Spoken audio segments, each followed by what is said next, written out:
Mega DSC అన్నారు. ఏపీపీఎస్సీలో చాలా అవినీతి పోటీ. ఈ బాణం మేమేయంగానే ఆ బాణం వాళ్ళు వేశారనమాట.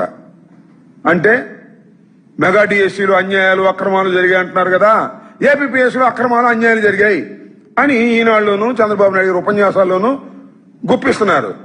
జగన్మోహన్ రెడ్డి గారు మనం చెప్పారు కదా, దానికి దీనికి రెండింటికి సిబిఐ ఎంక్వైరీ వేద్దామన్నారు. ఎందుకు భయపడుతున్నారు?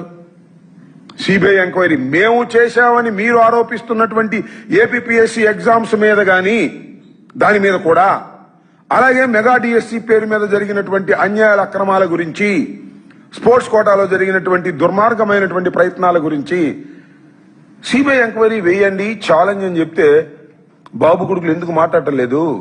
ఎందుకు నోరు విప్పటం లేదు? ఇప్పటికైనా ఏమైనా విప్పుతారా? తండ్రి తనయులు బాబు కొడుకులు విప్పి ధైర్యంగా ముందుకు రండి, అప్పుడు మిమ్మల్ని నమ్ముతారు.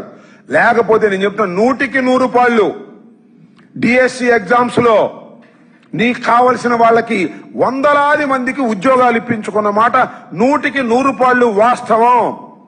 నిరూపించడానికి మేము సిద్ధంగా ఉన్నాం అంటే చర్చకు వస్తా అంటాడు ఆయన. ఏంటి చర్చలు అయ్యేదా? సిబిఐ ఎంక్వైరీ చేద్దాం రండి ముందుకి అని జగన్మోహన్ రెడ్డి చెప్పారు. దానికి మాత్రం సమాధానం చెప్పకుండా పారిపోయేటటువంటి కార్యక్రమాలు చేస్తున్నారు. ఇది చాలా దురదృష్టకరం. ఆ పారిపోవడంలోనే అర్థమైంది డిఎస్సిలో మోసాలు చేశారు, డిఎస్సిలో అక్రమంగా కొంతమందికి ఉద్యోగాలు నారా లోకేష్ గారు ఇప్పించారనేది స్పష్టంగా అర్థమవుతున్నటువంటి అంశం. వారు సిబిఐ ఎంక్వైరీకి ముందుకు రాకపోవటం. ఓకే,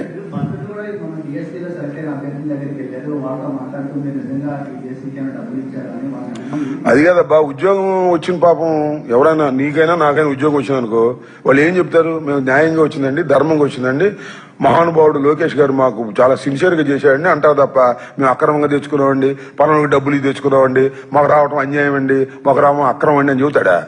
ఎవరో చెబుతారా ఉద్యోగం వచ్చిన వాళ్ళు?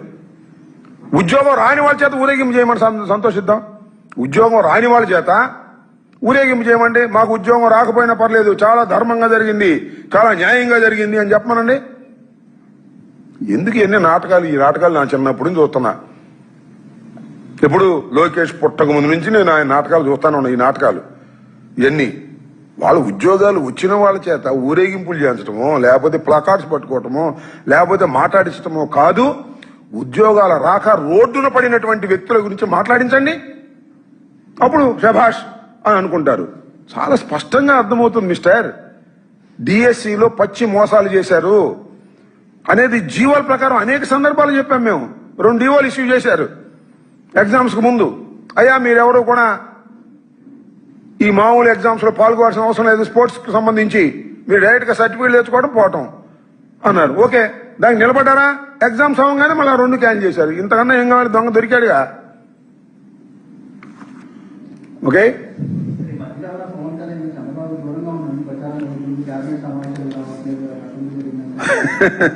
అవన్నీ మనం ఏం చెప్తామని చెప్పు. పవన్ కళ్యాణ్ గారిని అడుగు, లేకపోతే చంద్రబాబు నాయుడు గారికి ఎందుకు దూరంగా ఉంటున్నాడో, ఎందుకు కేబినెట్ మీటింగ్లకు రావడం లేదో, అనారోగ్యంలో రావడం లేదో, లేకపోతే వారిద్దరి మధ్యన ఆరోగ్యకరమైనటువంటి మిత్రత్వం ఏమన్నా దెబ్బతిందో నాకు తెలియదు నాయన. కానీ ఒకటి మాత్రం వాస్తవం, ఈ మధ్యన కేబినెట్ మీటింగ్లకు మాత్రం ఆయన రావడం లేదు. ఎందుకు రావడం లేదని ఆయనన్నా చెప్పాలి, లేకపోతే చంద్రబాబు నాయుడు గారన్నా చెప్పాలి. మనకెందుకు ఆ విషయం ఎందుకు రావట్లేదు ఏంటో మొత్తానికి మనకి రావడం లేదు మాత్రం వాస్తవం. దాని మీద చాలా మంది అడుగుతున్నారు. అది మాకు సంబంధం లేనటువంటి అంశం. చాలా సార్లు కేబినెట్ మీటింగ్ కు రాకోకుండా తప్పుకుంటున్నారు, అనారోగ్య కారణాల వల్ల తప్పుకుంటున్నారని వాళ్ళు చెబుతున్నారు. బయట రూమర్స్ ఏమో వాళ్ళిద్దరికి మధ్యన ఆరోగ్యకరమైనటువంటి మిత్రత్వం దెబ్బతింటుందండి, అందువల్ల రావట్లేదని చెప్పుకున్నా. దీనిలో ఏది వాస్తవమో ఏది అవాస్తవమో మనకు తెలియదు.